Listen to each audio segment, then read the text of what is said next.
কোরআন আছে সেখানে যাওয়ার দরকার আছে না নাই?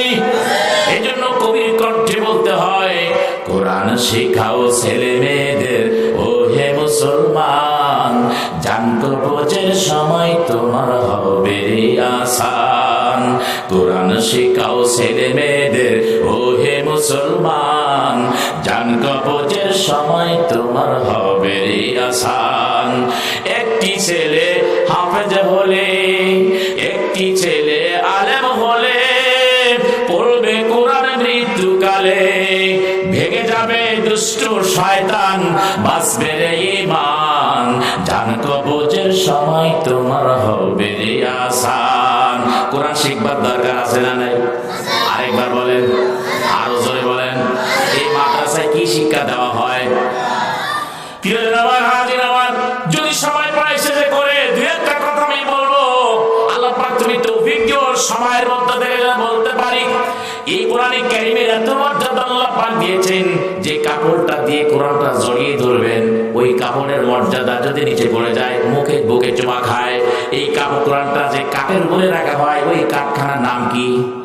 রেল কাঠ। ওই কাঠটা যদি নিচে পড়ে যায় ইচ্ছায় অথবা অনিচ্ছায় তাড়াতাড়ি তুলে চুমা খায়, বুকে চুমা খায়। প্রিয়জন আমার, হাজির আমার, ওই রকম কাঠ কিন্তু বাসায় অনেক জায়গায় ফেলানো আছে, পায়ের সাথে লড়ে। ওই রকম কাপড় কিন্তু এখন সিস্টেম ভালো ভালো কাপড় আছে, পায়ের সাথে এদিক ওদিকে যায়, চুমা খায় না।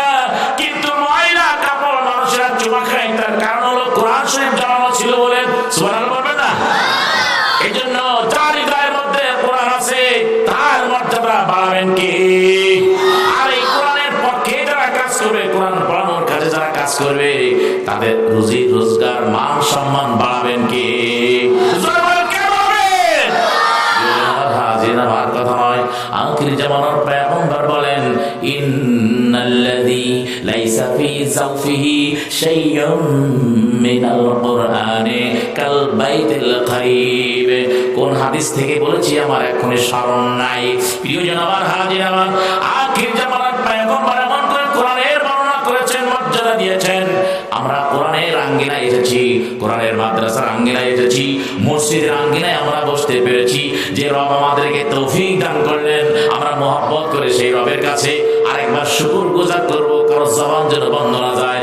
বলেন আলহামদুলিল্লাহ, আরেকবার বলেন আলহামদুলিল্লাহ।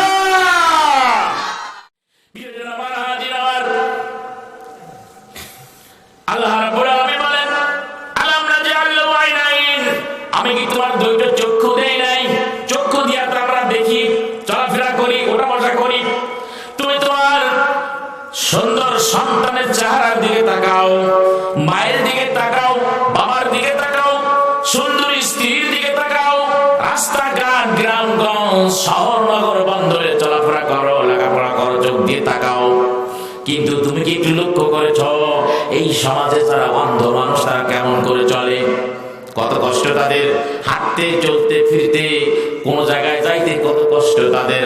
রাস্তার উপরে কত অন্ধ মানুষ হাত পেতে পেতে বলে, আমি অন্ধ, আমাকে একটু সাহায্য দিয়ে যাও। আল্লাহ পাক তা থেকে আমাদেরকে হেফাজত করেছেন।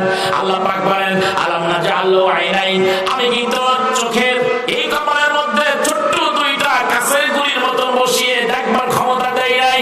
জোরে বলেন, দেখবার ক্ষমতা দিলেন কে?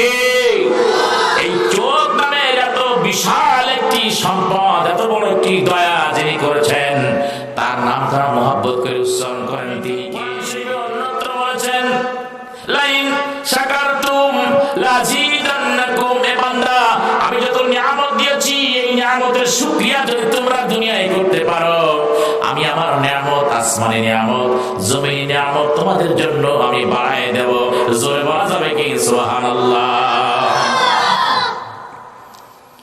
আল্লাহ রাব্বুল আলামিন অন্য জায়গায় বলেছেন, ওয়া ইন তাউদ্দু নি'মাতাল্লাহি, এখানে দেখেন নিয়ামত আছে, ওয়া ইন তাউদ্দু নি'মাতাল্লাহি লা তুহসুহা।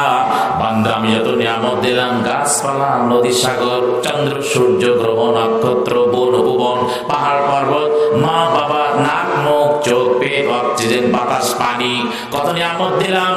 সারা জিন্দেগি ভর যদি তোমরা গণনা করো, গণনা করে তোমরা শেষ করতে পারবে না। তো জোরে বলা যাবে কি সুবহানাল্লাহ? সূরা ইব্রাহিম 13 নম্বর পারায় আল্লাহ তাআলা এই ঘোষণা দিলেন, কত নিয়ামত দিলেন, কত দয়া তিনি করেছেন, গুণে শেষ করা যাবে না।